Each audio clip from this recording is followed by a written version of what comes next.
समस्या की deadline. Headline news, बिंदास बेधड़क बोल।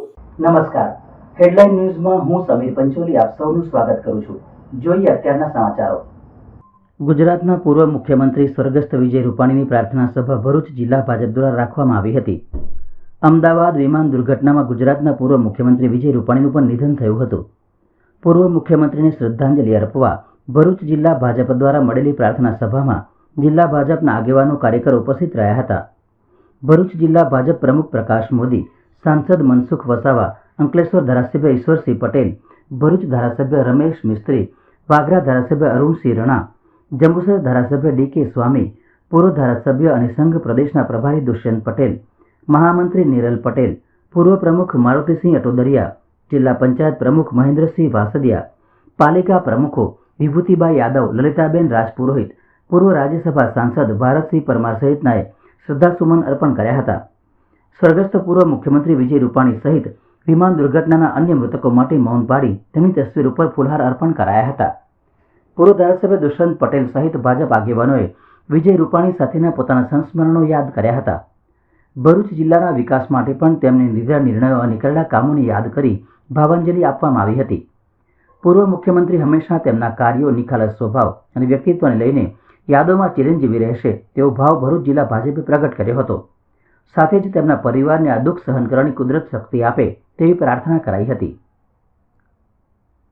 12મી તારીખ ગોઝારા દિવસ કહીએ।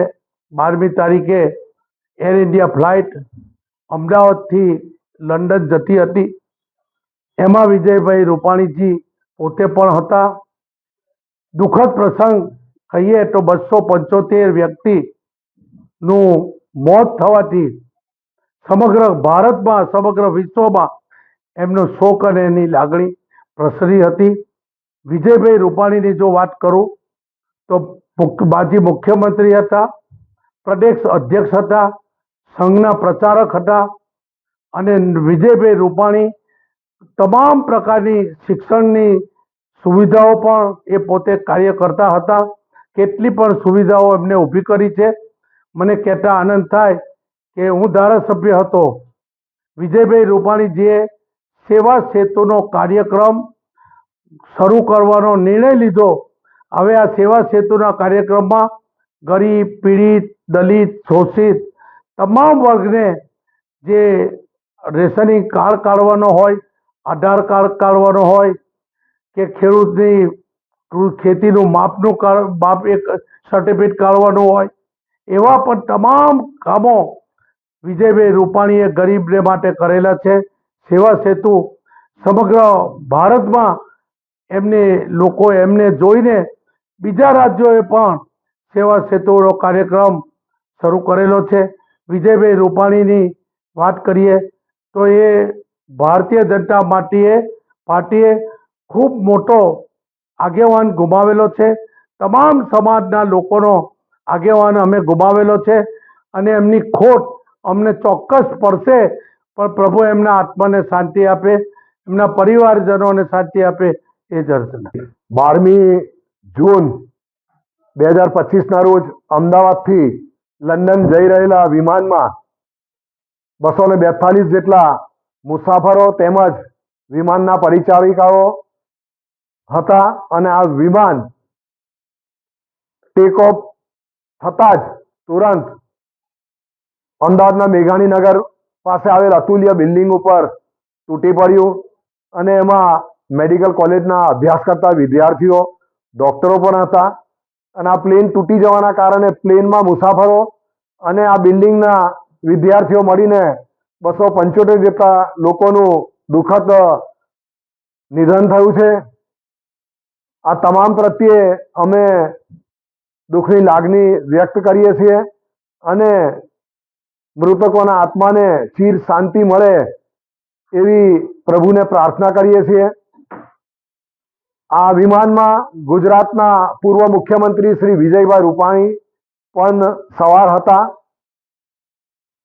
વિજયભાઈ રૂપાણી ગુજરાતના 16મા મુખ્યમંત્રી તરીકે શપથ લીધા હતા 2016માં અને તે પછી 2017માં પણ ફરી મુખ્યમંત્રી બન્યા।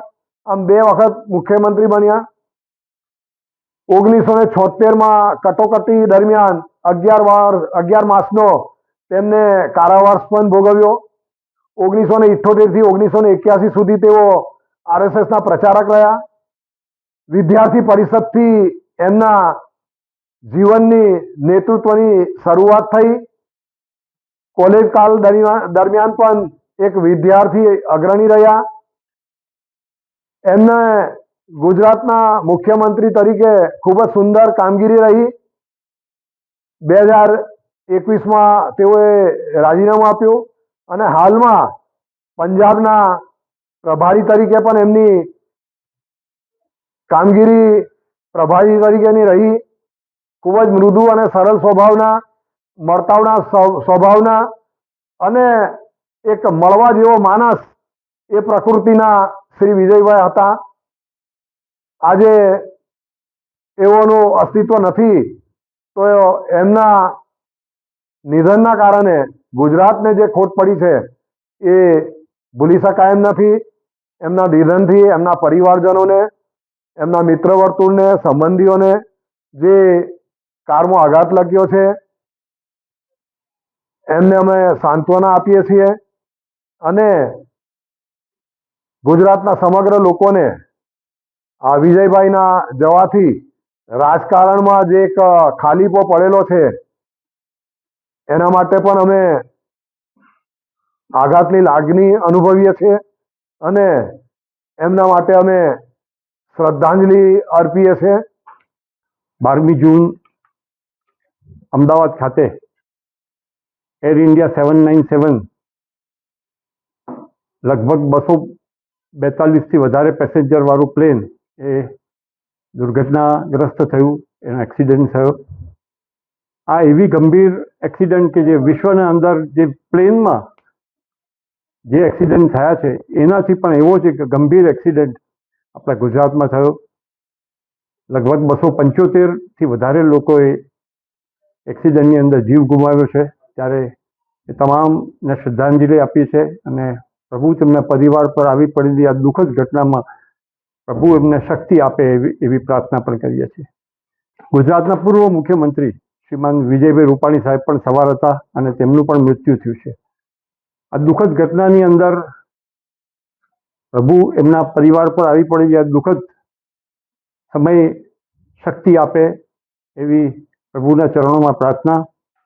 ખાસ કરીને વિજયભાઈ રૂપાણી સાહેબે એમના ટેન્યોરની અંદર જ્યારે મુખ્યમંત્રી હતા અને અમે એક MLA તરીકે ખૂબ સારા કામો થયા છે અને સૌથી મોટામાં મોટા 2-3 કામો જો ગણાવું તો ભરૂચ GIDCમાં સમગ્ર ગુજરાતને GIDCમાં નાના ઉદ્યોગકારને એક એડજોઇનિંગ પ્લોટ હોય તો સરકાર આપતી હતી, પણ ધારો કે ઉદ્યોગની પ્રગતિ થાય અને બીજો પ્લોટ જો જોઈતો હોય તો એ બીજો સેકન્ડ એડજોઇનિંગ પ્લોટ એ આપતા ન હતા. આ નિર્ણયની વારંવાર મેં રજૂઆત કરી હતી. એક દિવસ શાંત પળોની અંદર એમણે મને બોલાવીને કીધું કે આ છે શું, અને ત્યારે એમને મેં સેકન્ડ એડજોઇનિંગ પ્લોટ આવવાથી કે એ ઉદ્યોગકારને મળવાથી શું ફાયદા થાય છે એ વિશે મારી ચર્ચા થઈ હતી. ત્વરિત જ એમણે MDને બોલાવીને નિર્ણયોમાં ફેરફાર કરીને સેકન્ડ એડજોઇનિંગ પ્લોટ હવે કોઈ પણ નાનો ઉદ્યોગકાર ગુજરાતની અંદર એ પ્લોટને જો મળતો હોય તો એને ચોક્કસ આપવો, આવો એક ખૂબ સારો નિર્ણય માનનીય મુખ્યમંત્રી, પૂર્વ મુખ્યમંત્રી વિજયભાઈ રૂપાણીએ કર્યો છે. અને એવા અનેક કાર્ય વિજયભાઈ ધારાસભ્ય તરીકે રહ્યો છું. એ જાડેશ્વર ભોલાવનું એ પાણીનો પ્રશ્ન હોય એ પણ ત્વરિત માનનીય મંત્રી શ્રી કુંવરજીભાઈ બાવળિયાને કહીને એ ભરૂચ માટે મંજૂર કરાવ્યા હતા. અને એવા અનેક નિર્ણયો એમ કહી શકાય કે વિજયભાઈ જોડે હંમેશા યાદ રહેશે.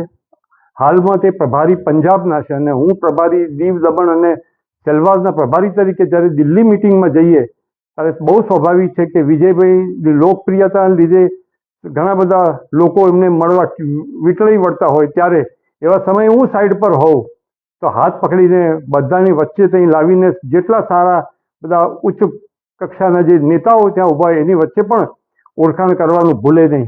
આ એક કાર્યકર્તા તરીકે હું એમ કહીશ કે આ સૌથી મોટી બાબત છે.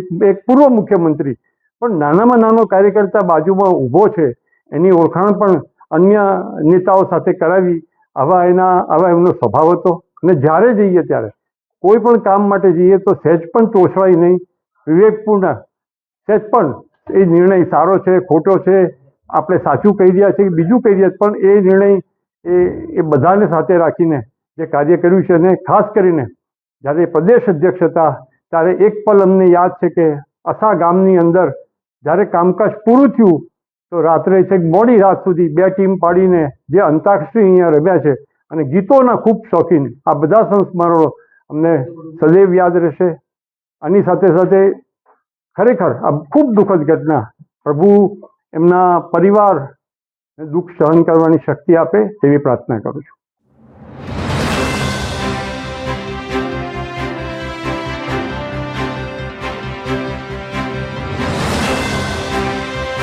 हर समस्या की डेडलाइन, हेडलाइन न्यूज, बिंदास बेधड़क बोल.